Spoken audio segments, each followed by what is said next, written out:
The woman in the designer swimsuit was already chest-deep in my pool when I spotted her through the kitchen window. But as I rushed outside to confront her, something massive crashed through my fence. A St. Bernard the size of a small horse bounded toward the pool, and Karen's smug expression transformed into pure terror.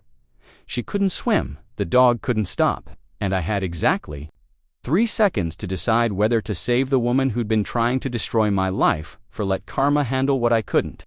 Marcus Chen had been looking forward to this Saturday morning for weeks. No client calls, no deadlines, just him, his coffee, and the pool he'd spent 3 years saving for. The chlorine sparkled in the morning sun, and for once, his small backyard felt like the sanctuary he'd envisioned when he'd bought the modest house in Willowbrook Estates.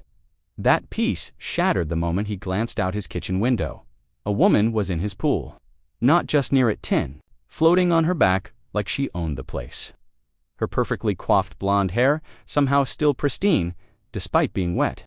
Her designer one-piece swimsuit probably costing more than his monthly mortgage payment. Karen Whitmore, Marcus's grip, tightened on his coffee mug until his knuckles went white. Of course it was her. The woman who'd made his life a living hell since the day he'd moved in. The self-appointed guardian of neighborhood standards who'd sent him 17 HOA violation notices in 2 years.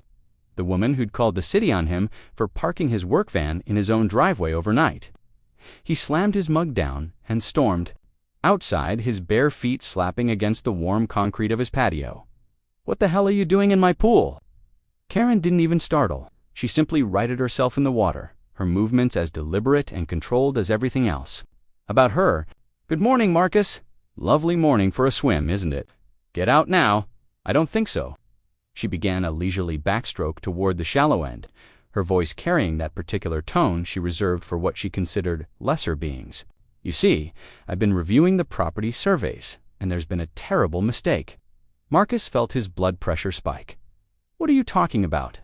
"This pool," she said, gesturing grandly as if she were revealing a stage production, "extends exactly 14 inches past your property line, into the common area that belongs to the HOA, which means, technically, you've been trespassing on community property for 3 years. That's insane. I had the property surveyed before I built with a surveyor who wasn't licensed by the county. I checked." Karen's smile widened. "The HOA had our own survey done last week. Very thorough, very official. The results were ... illuminating." Marcus's mind reeled. The pool had cost him his entire savings, plus a loan that would take him 8 years to pay off. He'd checked everything twice, hired professionals, followed every code and regulation.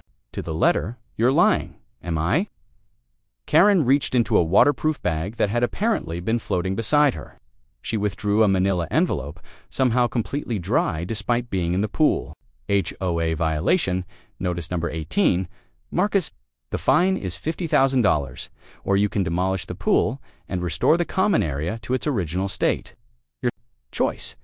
The envelope landed on his pool deck with a wet slap. Marcus stared at it, his vision going red around the edges. $50,000. Money he didn't have. Money that would bankrupt him, force him to sell the house he'd worked 70-hour weeks to afford. "This is harassment," he said, his voice barely controlled. "I'm calling the police." "On what grounds?" "I'm swimming in HOA property. I have every right to access as the duly elected president of the Willowbrook Estates Homeowners Association." Karen began another lazy backstroke. "In fact, I think I'll make this a regular thing. Daily swims. Maybe I'll invite the other board members. We could hold our meetings here, make it a real community space." "You psychotic." A tremendous crash interrupted him. Wooden boards, splintering like matchsticks. Through the destruction charged the largest dog Marcus had ever seen. Momentum of a freight train. Its massive paws hit the pool deck, and it launched itself into the air. Karen's scream cut through the morning air like a siren. The dog hit the water with a splash that sent a tidal wave across the pool, soaking Marcus and flooding his patio. Karen went under, her scream cut off mid-shriek. When she surfaced, she was flailing wildly, her perfectly composed mask finally cracking. "I can't swim," she gasped, her voice high with panic. "I can't." The St. Bernard, apparently as surprised by the water, as everyone else, was paddling frantically toward the shallow end. But its massive bulk was creating waves that kept pushing Karen toward the deep end. Toward the 12-foot section where Marcus liked to do laps. Marcus stood frozen for a heartbeat, watching the woman who'd made his life miserable struggle. In his own pool, the woman who'd just threatened to destroy everything he'd worked for. The woman who'd invaded his property and was now literally drowning in her own arrogance. Karen went under again, and this time she didn't surface immediately. Each attempt sent more waves. Rippling across the surface, his future, Karen surfaced again, coughing and sputtering, her arms slapping uselessly at the water. "Please," she gasped, "please help me." For a moment, Marcus didn't move. Couldn't move. The weight of 2 years of harassment, of sleepless nights, worrying about HOA fines, of walking on eggshells in his own neighborhood, held him in place like cement. Not the calculated intimidation she wielded like a weapon, but the primal terror of someone who knew they were about to die. Marcus dove in. The water was warmer than expected, and clearer. Her movements were becoming sluggish, uncoordinated. She was running out of time. He reached her just as she was about to go under again, his arms circling her waist. She was heavier than he'd expected, and her panic made her fight against his rescue attempts, her nails scratching at his arms as she tried to climb on top of him. "Stop fighting me," he said, treading water with one arm while supporting her. With the other, "I've got you." It took 3 attempts to get her to the shallow end, where she could finally touch bottom. She stood there gasping, her hair plastered to her head, her makeup running in dark streams down her cheeks. For the first time since Marcus had known her, Karen Whitmore looked human. The St. Bernard had finally managed to haul itself out of the pool and was now shaking itself dry, sending water flying everywhere. Its collar bore a tag that read Hercules, and despite its size, its tail was wagging like it had just had the best time of its life. "Are you okay?" Her mouth opened, and Marcus thought he saw something like gratitude in her eyes. Then she noticed the envelope on the deck, now soaked from the St. Bernard's impromptu pool party. The ink was running, the official HOA letterhead bleeding into illegible streaks. Karen's expression hardened. The mask snapped back into place. "This doesn't change anything," she said, her voice steady despite her obvious shock. "The violation still stands, $50,000, Marcus or demolition. Your choice." She waded toward the shallow end steps, her movements still unsteady, but her tone as poisonous as ever. "And I'll be pressing charges for the dog attack. Clearly, you don't have proper fencing." "Another violation." Marcus watched her climb out of his pool, water streaming from her designer swimsuit, her waterproof bag clutched in her hand like a weapon. She'd nearly drowned in his pool, and she was still trying to destroy his life. "Get off my property," he said quietly. "And a camera." Karen grabbed a towel that had been draped over one of his patio chairs. His towel, Marcus realized Dan wrapped it around herself. "Enjoy your last night in that house, Marcus, because after I'm done with you, you won't be able to afford to live anywhere in this neighborhood." She walked toward his gate, her head held high despite the fact that she was soaking wet and had nearly died 5 minutes earlier. At the gate, she paused and looked back. "Oh, and Marcus, the next time you decide to play hero, make sure you know who you're saving. You might not like the consequences." The gate slammed shut behind her. Marcus stood alone in his backyard, water still dripping from his hair, staring at the destruction. His fence was ruined, his pool deck was flooded, and Marcus was toweling off his hair when the doorbell rang. Through the peephole, he could see 2 police officers standing on his porch, their expressions professionally neutral. His stomach dropped. Karen had made good on her threat. "Officers," he said, opening the door. "I'm Marcus Chen." The taller officer, a woman in her 40s with sharp eyes, stepped forward. "I'm Officer Martinez. This is Officer Brooks. We received a complaint about an incident involving a dangerous animal and property damage." "That's not exactly Mr. Chen," Officer Brooks interrupted, consulting his notepad. "The complainant alleges that you failed to maintain proper fencing, resulting in a large dog attacking her while she was lawfully using community property. She's requesting that we file charges for negligence and harboring a dangerous animal." Marcus felt his anger flare. Even after nearly drowning, Karen was still trying to destroy him. "The dog isn't mine," Marcus said carefully. "It belongs to my neighbors, the Johnsons." It broke through the fence by accident, and the woman wasn't lawfully using community property. She was trespassing in my pool. Officer Martinez raised an eyebrow. Your pool. But the complaint states she was swimming in HOA property that extends into your backyard, which was lying. That's a serious accusation, Mr. Chen. Before Marcus could respond, David Johnson appeared at the gap in the fence, Tyler close behind him. In David's hands was a thick manila folder. Officers, David called out, I'm David Johnson, Vice President of the Willowbrook Estates HOA. I believe there's been some confusion about this incident. The officers exchanged glances. Are you the owner of the dog in question? Yes, that's our St. Bernard, Hercules, and I take full responsibility for the fence damage. But I need to clarify something about the property dispute. David approached the group, his expression grim. I've just spent the last hour making phone calls and reviewing our records. The survey that Karen Whitmore referenced, it doesn't exist. We've never authorized any survey of Mr. Chen's property, and his pool is entirely within his legal boundaries. Officer Martinez frowned. The complainant was very specific about the survey results because she fabricated them. David opened his folder, revealing what looked like official HOA documents. These are the minutes from our last 6 board meetings. There's no mention of any property dispute involving Mr. Chen. No survey authorization, no discussion of pool violations. Nothing. Marcus felt a surge of vindication, but Officer Brooks looked skeptical. So you're saying the complainant lied about being authorized to use the pool? I'm saying Karen Whitmore has been acting outside her authority as HOA president. The board has been discussing her increasingly aggressive enforcement tactics for months. This incident trespassing in a homeowner's pool and then filing false police reports is exactly the kind of behavior we've been concerned about. Tyler, who had been quietly listening, suddenly spoke up. Officers, I recorded the whole thing. Everyone turned to stare at the teenager. What? Officer Martinez asked. Tyler pulled out his phone, his face flushed. I was in my room when Hercules went crazy. I started recording because I thought it would be funny, you know? Giant dog versus pool. But I caught everything. The woman was already in the pool when Hercules broke through the fence.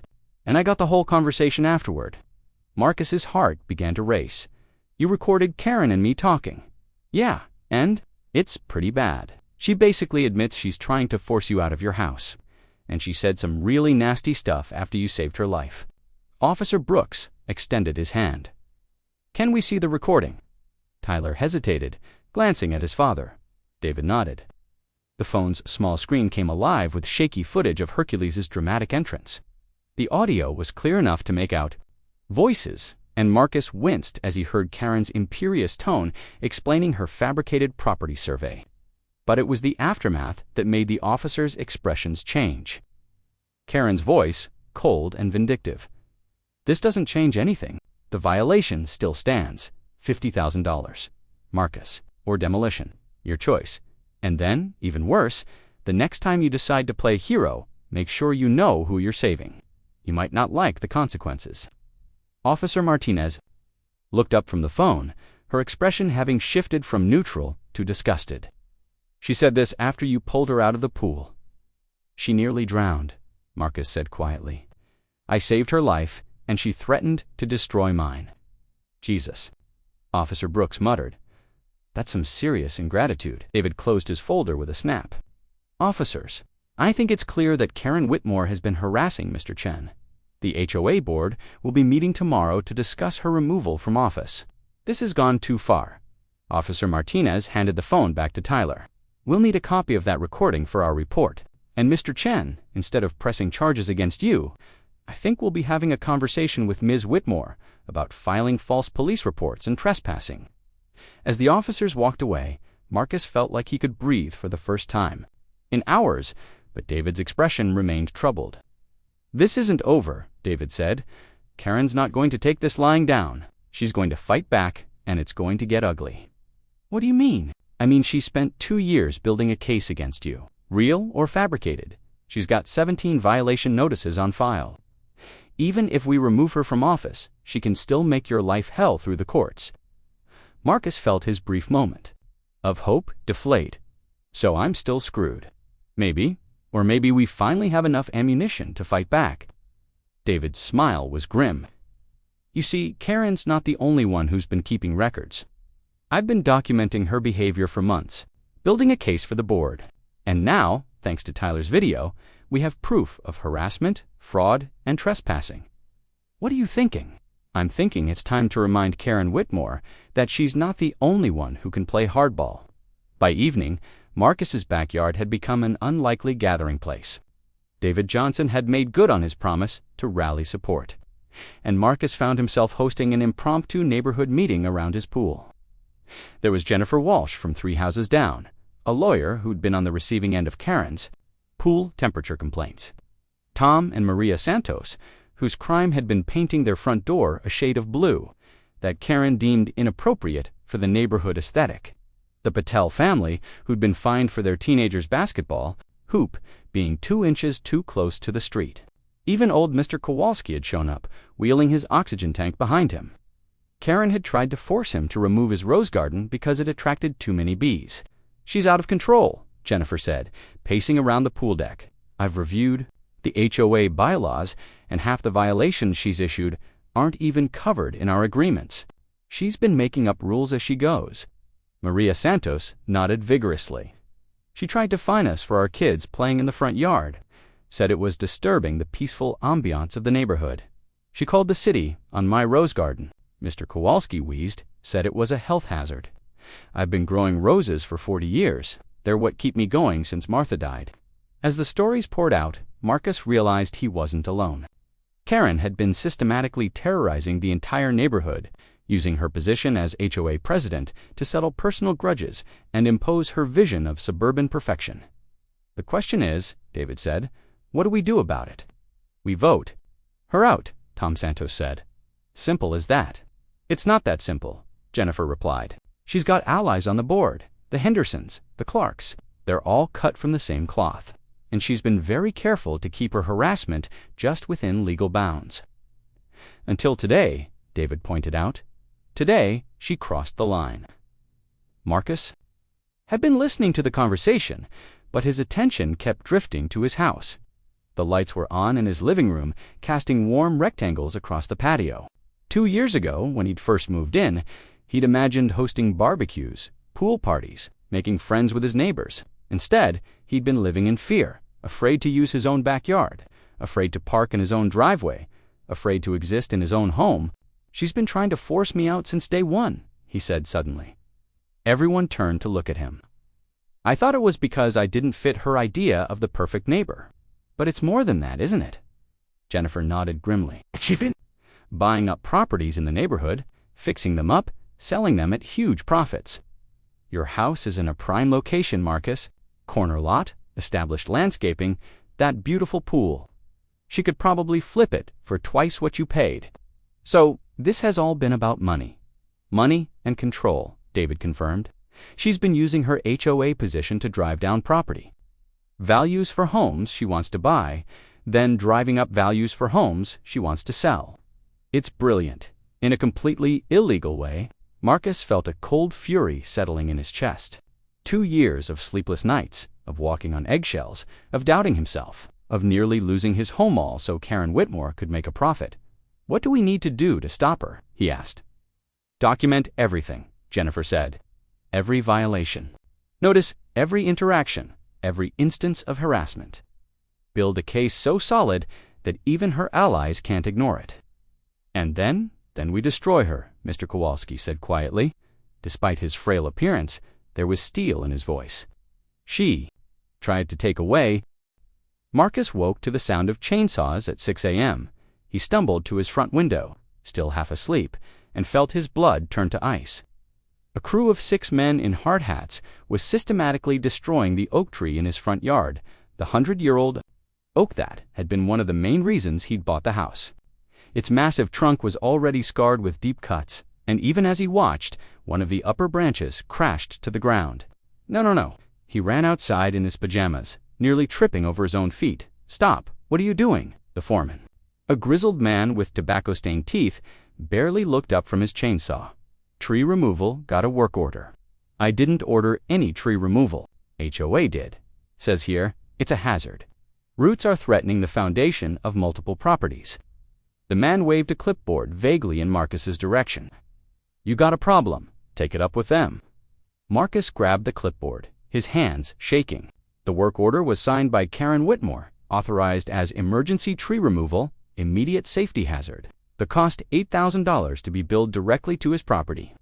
"This is illegal," Marcus said, his voice rising over the sound of chainsaws. "You can't just look, buddy, I just cut down trees. You want to argue about it? Call the HOA. But we're getting paid either way, and this tree's coming down today." Another massive branch crashed to the ground, taking out Marcus's mailbox and denting his car. He pulled out his phone and dialed David Johnson's number. "David, they're cutting down my oak tree right now." Karen ordered it without slow down. David's voice was tense. "What oak tree?" "The one in my front yard, the 100-year oak. They're saying it's a safety hazard." "But Jesus Christ." "Marcus, get video of everything. Don't try to stop them. Just document it. I'm calling an emergency board meeting." Marcus started recording, but felt helpless as he watched his beautiful tree being dismantled piece by piece. Neighbors were starting to emerge from their houses, drawn by the noise. He could see Jennifer Walsh on her porch, her face grim. The Santos family stood on their lawn, their children pressed against the windows, wide-eyed with shock. By 8 a.m., the tree was gone. A century of growth reduced to a pile of logs and sawdust. Marcus's front yard looked like a war zone, and his car would need bodywork from the falling branches. The foreman handed him a final bill. "There you go. Trees gone, hazards eliminated. Have a nice day." Marcus stared at the invoice. $8,000. "For the destruction of something irreplaceable, Mr. Chen." A woman's voice behind him made him turn. It was a reporter, young professional, with a cameraman in tow. "I'm Sarah Martinez from Channel 7 News. We received a tip about an HOA dispute. Could we ask you a few questions?" Marcus's head was spinning. How did you anonymous tip something about harassment and property destruction? Before Marcus could respond, a familiar voice cut through the morning air. "Mr. Chen has no comment." Karen Whitmore approached like a queen holding court. Flanked by two other HOA board members, Marcus recognized the Hendersons, both looking uncomfortable, but standing with Karen nonetheless. She was immaculately dressed despite the early hour, her hair perfect, her makeup flawless. No sign of yesterday's near drowning remained. "The tree removal was necessary for neighborhood safety," Karen continued, speaking directly to the camera. "Mr. Chen's tree was diseased and posed a significant threat to surrounding properties. As HOA president, I have a responsibility to protect all residents." "That's a lie," Marcus said, finding his voice. "The tree was perfectly healthy." "This is retaliation for what, Mr. Chen?" Karen's smile was razor-sharp. "For the fact that you've been violating HOA regulations for 2 years. For the fact that your negligence nearly resulted in a serious injury yesterday." The reporter's eyes lit up. This was clearly more than a simple HOA dispute. "What happened yesterday?" Sarah Martinez asked. "Mr. Chen's improper fencing allowed a dangerous animal to attack me while I was conducting official HOA business," Karen said smoothly. "I was nearly killed, and instead of taking responsibility, Mr. Chen has been spreading false accusations about my authority." "She was trespassing in my pool," Marcus said, his anger overriding his caution. "She broke into my backyard and the pool that extends onto community property," Karen interrupted. "The pool that was built without proper permits. The pool that's been a source of violations for months." Marcus felt like he was drowning again, but this time in Karen's lies. She was spinning the narrative so expertly that even he was starting to doubt himself. "Mrs. Whitmore," the reporter said, "do you have documentation of these violations?" "Of course." Karen produced a thick folder from her purse. 17 separate violations over 2 years. Unauthorized construction, improper landscaping, parking violations, noise complaints. Mr. Chen has been one of our most problematic residents. "What about the property survey you mentioned?" Sarah Martinez asked. "The one that shows the pool extending onto HOA property." For just a moment, Karen's composure flickered. "The survey results are being reviewed by our legal team." "Because it doesn't exist," a new voice interrupted. David Johnson had arrived, and he wasn't alone. Behind him came Jennifer Walsh, the Santos family, the Patels, and even old Mr. Kowalski with his oxygen tank. The entire neighborhood seemed to be converging on Marcus's destroyed front yard. "I'm David Johnson, Vice President of the HOA Board," David said to the reporter. "And I need to clarify a few things. First, there is no survey showing Mr. Chen's pool on community property.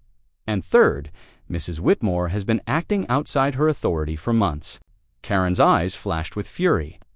"David, you're overstepping." "No, Karen, you're overstepping. You've been overstepping for 2 years, and it ends now." David turned to the reporter. "What Mrs. Whitmore isn't telling you is that she's been systematically harassing residents in order to force them to sell their properties. She then purchases those properties through shell companies and flips them for profit." "That's a serious accusation," Sarah Martinez said.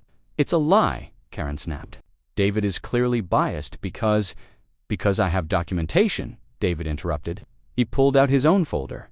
This one even thicker than Karen's. Property records, financial documents, testimony from multiple residents. Karen Whitmore has been using her position as HOA president to run a real estate scam.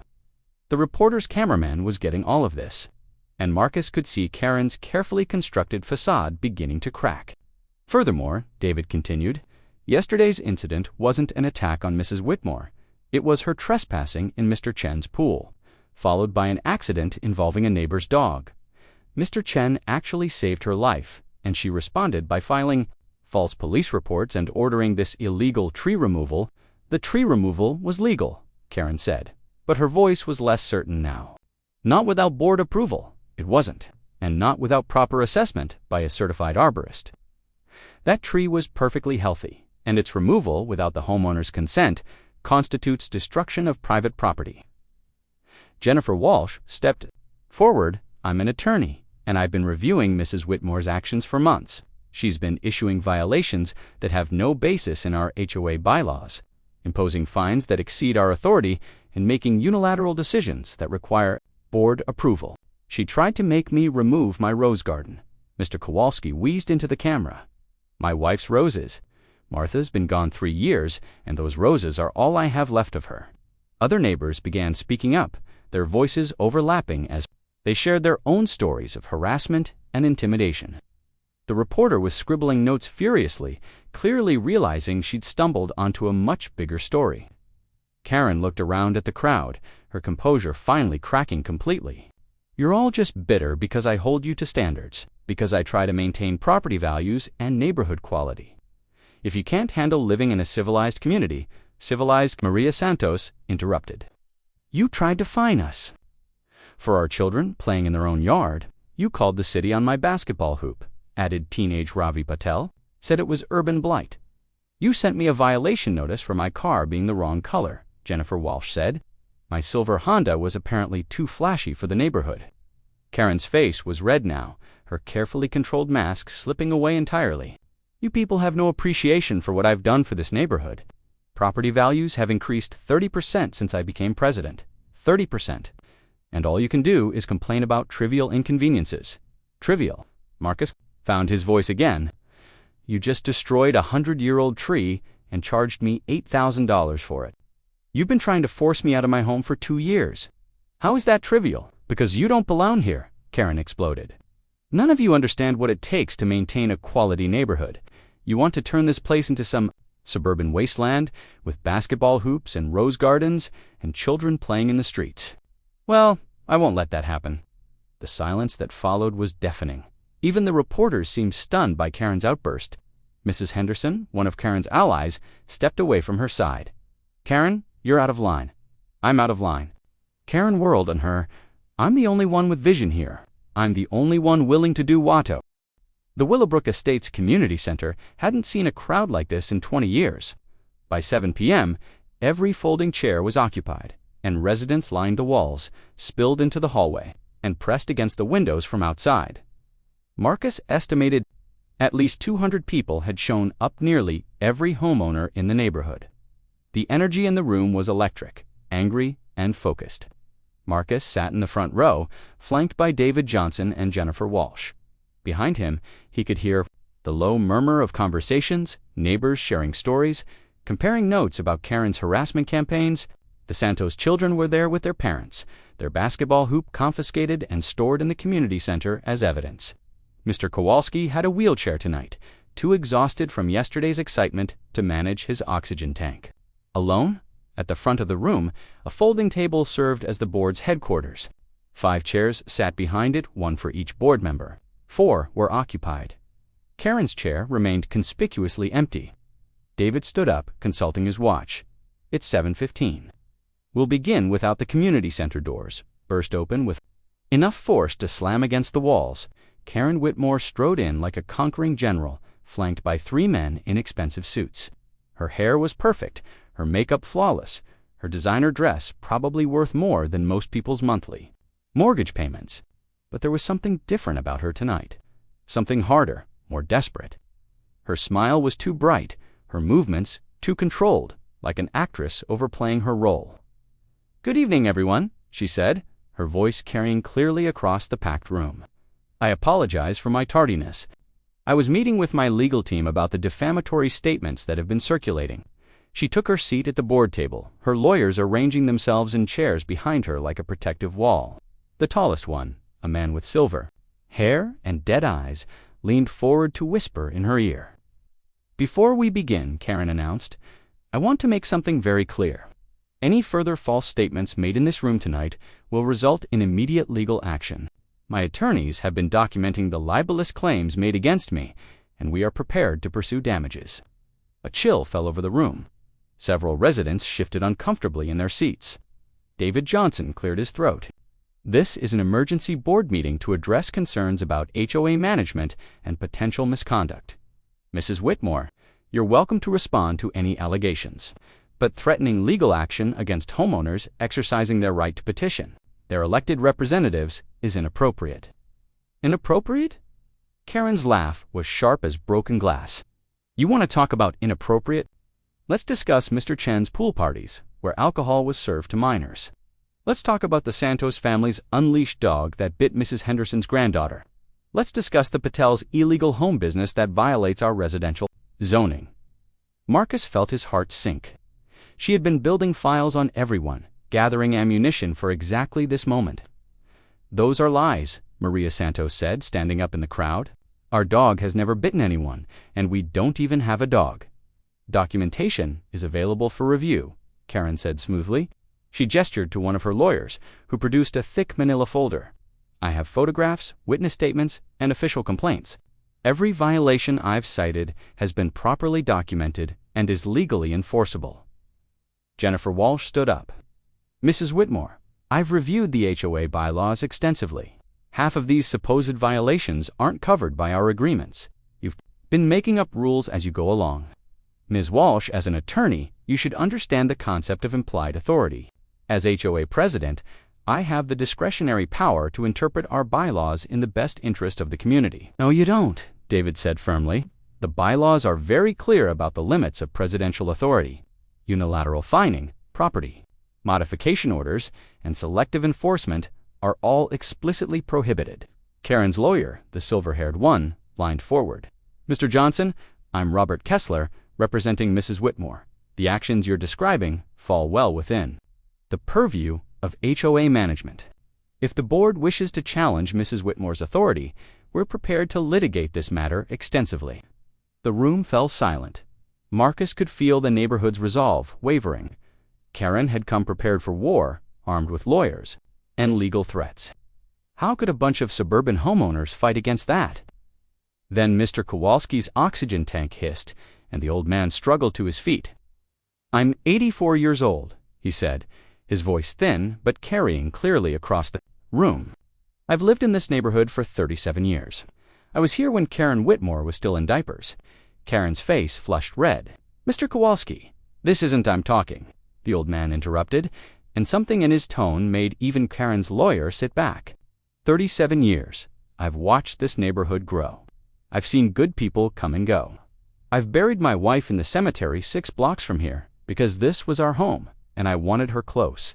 His breathing was labored, but his eyes were sharp as steel. "This woman," he pointed directly at Karen, "tried to make me destroy my wife's rose garden. Said it was a health hazard. Those roses are the only thing left of 53 years of marriage. They're what keep me getting up in the morning." He paused, his oxygen tank hissing again.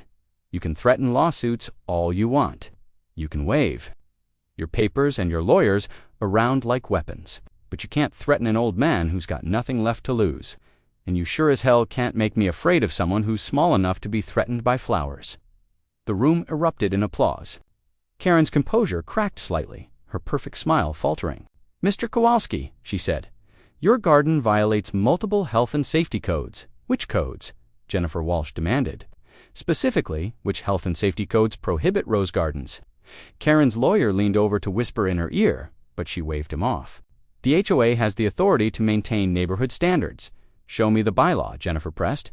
"Show me the specific regulation that gives you authority over landscaping choices." "I don't have to justify my decisions to, yes, you do," David said. "That's exactly what you have to do. You're an elected official, not a dictator." Karen stood up abruptly, her chair scraping against the floor. "I've spent 2 years trying to improve this neighborhood. 2 years fighting to maintain property values, to keep this place from becoming another suburban slum. And all I get is ingratitude and accusations." Her voice was rising, the careful control slipping away.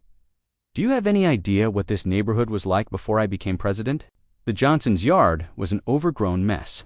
The Chen property was bringing down values with that ridiculous pool. The Santos children were turning the streets into playgrounds. This place was chaos." "It was a neighborhood," Marcus said, standing up. "It was a place where families lived, where children played, where an old man could grow roses in memory of his wife." "It was mediocre," Karen snapped, "and mediocrity is contagious. One unkempt yard leads to another.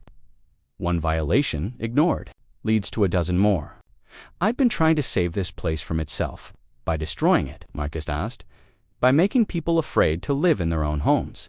By maintaining standards," Karen's voice cracked. "By refusing to let this neighborhood slide into irrelevance." The room was dead silent now. Karen's mask had slipped completely, revealing something desperate and ugly underneath. Tyler Johnson, the teenager who'd recorded the pool incident, stood up in the back of the room. "Mrs. Whitmore," he said, his voice steady despite his youth, "yesterday you nearly drowned in Mr. Chen's pool. He saved your life. And an hour later, you were still trying to destroy his." Karen turned to look at him, her face pale. "I got it all on video," Tyler continued. "Every word, including the part where you said Mr. Chen would regret saving you." "What kind of person says that to someone who just pulled them out of a pool?" "A person who's forgotten what it means to be human," Jennifer Walsh said quietly. Karen's lawyer tried to intervene. "Mrs. Whitmore, perhaps we should know." "Karen," said her voice deadly quiet. "I want to finish this." She turned to face the crowd, her chin raised defiantly. "You want to know what kind of person I am? I'm the kind of person who gets things done. I'm the kind of person who doesn't accept good enough when excellence is possible. I'm the kind of person who's willing to make hard decisions and live with the consequences." She gestured broadly at the packed room. "Look around you. This community center hasn't been this full in years. You know why? Because before tonight, none of you cared enough about this neighborhood to show up.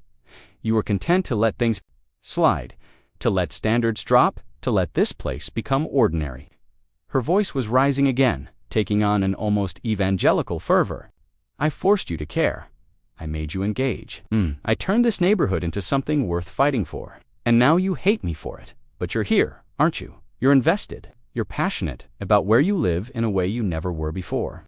Marcus felt a chill run down his spine.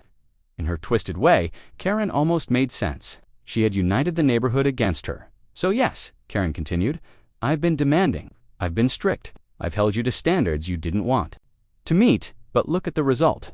Property values are up 30%. Cree." 3 weeks later, Marcus was having coffee on his back patio when he noticed the for sale sign in Karen's yard. It had appeared overnight, along with something else that made his blood run cold, a demolition permit taped to her front door. David Johnson appeared at the gap in the fence, now properly repaired and reinforced, holding his own coffee mug and wearing a grim expression.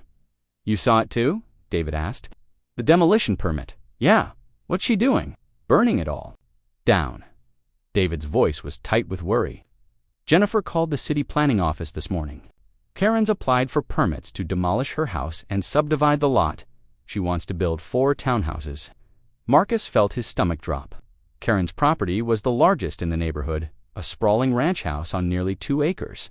If she subdivided it, she could pack in 4 narrow townhouses, each with tiny yards and 0 privacy. Can she do that?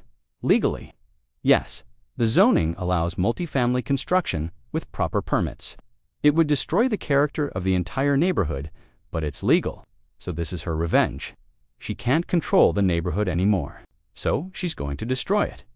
David nodded grimly. Property values will crater, the traffic will double, and once one person subdivides, others will follow.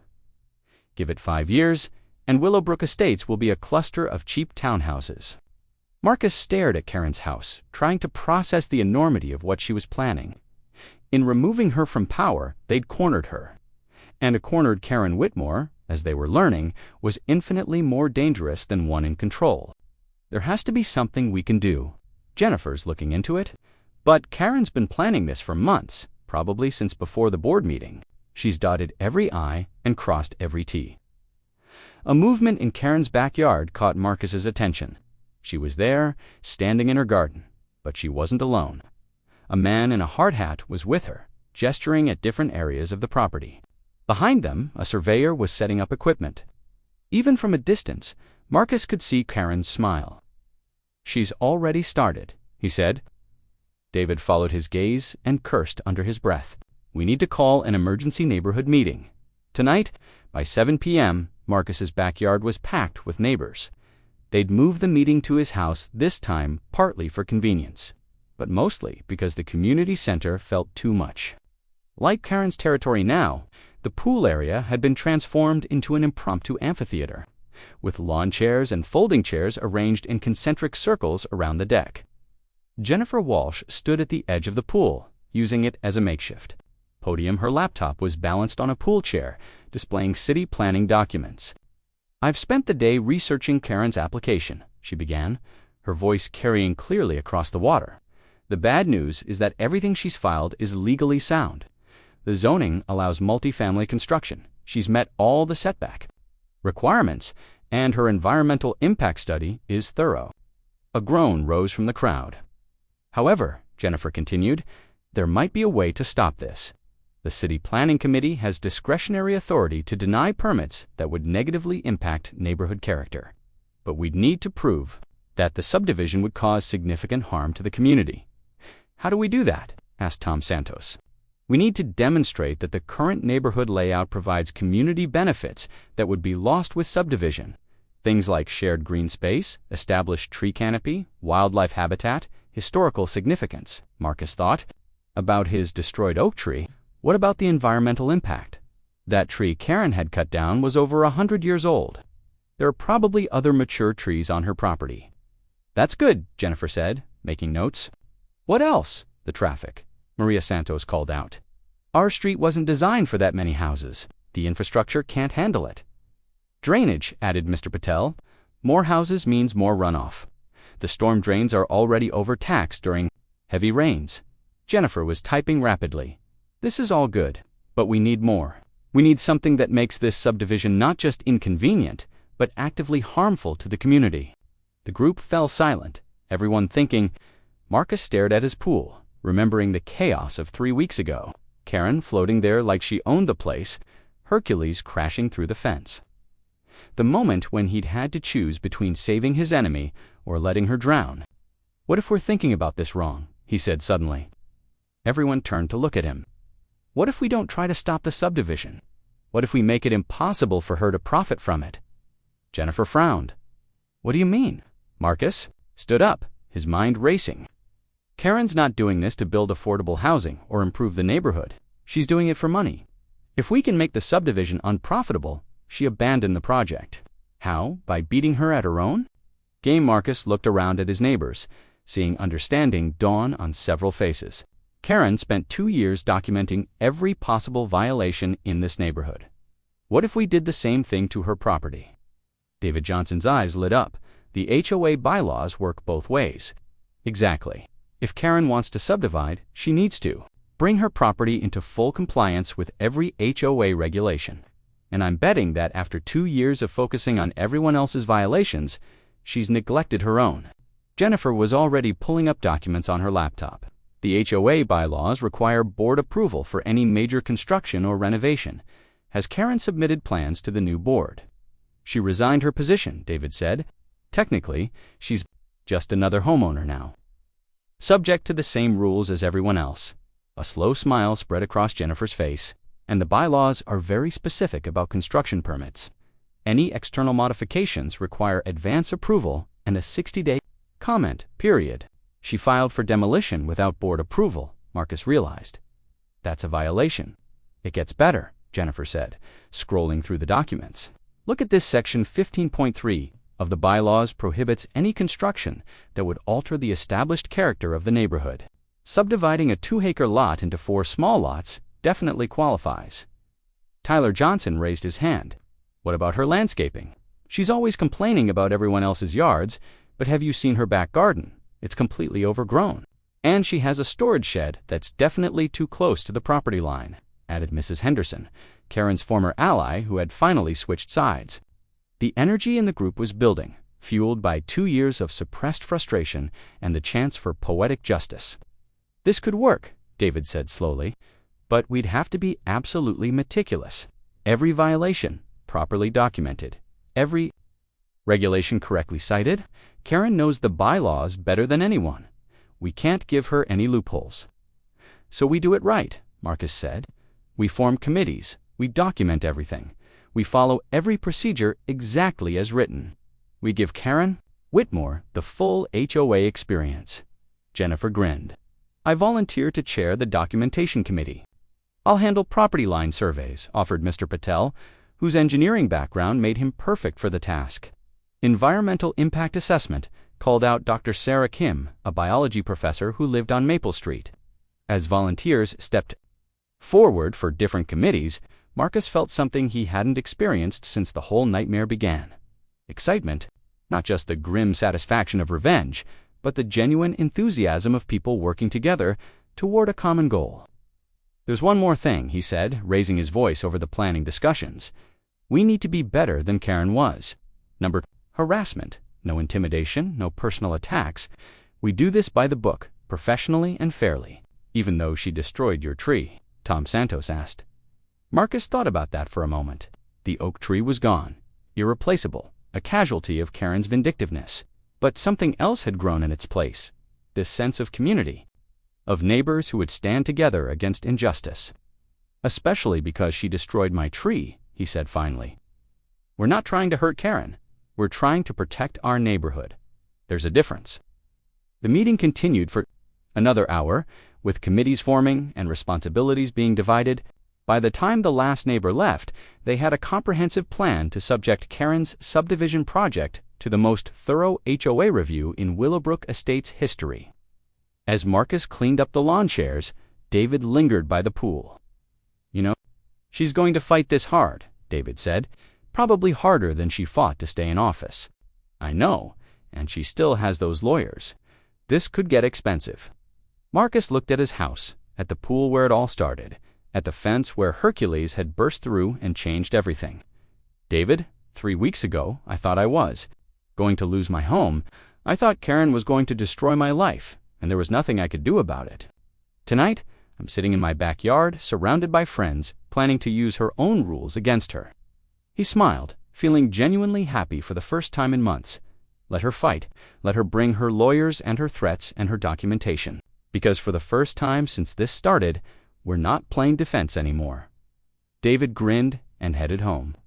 Marcus stood alone in his backyard, looking up at the stars that were visible now that the security lights from Karen's house were off. Tomorrow, the real work would begin. Surveys and inspections, measurements and photographs,